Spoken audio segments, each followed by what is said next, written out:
নতুন স্বাদের বানিয়ে নিলাম চিংড়ি মাছের রেসিপি। এখানে নিয়ে নিয়েছি 300 গ্রাম চিংড়ি মাছ।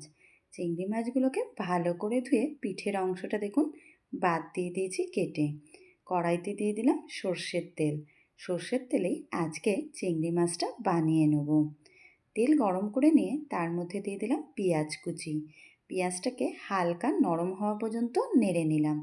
তার মধ্যে দিয়ে দিলাম চিড়ে রাখা কাঁচা লঙ্কা। কাঁচা লঙ্কার সাথে পেঁয়াজটাকে ভেজে নিচ্ছি। ব্যাস, এবারে দিয়ে দিলাম আদা রসুনের পেস্ট। কাঁচা গন্ধটা চলে যাওয়া পর্যন্ত কষিয়ে নিলাম আদা রসুনটাকে। তার মধ্যে অ্যাড করছি চিংড়ি মাছগুলোকে। খুব ভালো করে কষিয়ে নেব মিডিয়াম ফ্লেমে।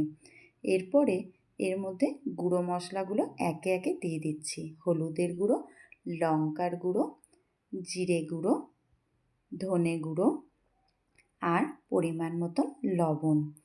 মিডিয়াম ফ্লেমে আরও 2 মিনিট ভালো করে কষিয়ে নিচ্ছি গুঁড়ো মশলার সাথে চিংড়ি মাছটাকে। দিয়ে দিলাম 2টো মিডিয়াম সাইজে টমেটো কুচি।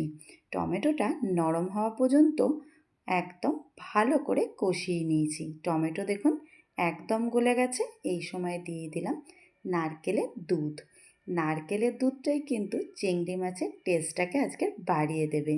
খুব ভালো করে মিশিয়ে নিয়ে ঢাকা দিয়ে 5 থেকে 7 মিনিট খুব ভালো করে ফুটিয়ে নিলাম লো ফ্লেমে।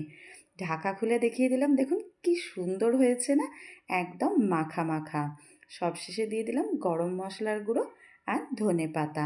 একটু মিশিয়ে নিলাম, নিয়ে গ্যাসের ফ্লেমটাকে বন্ধ করে দিলাম।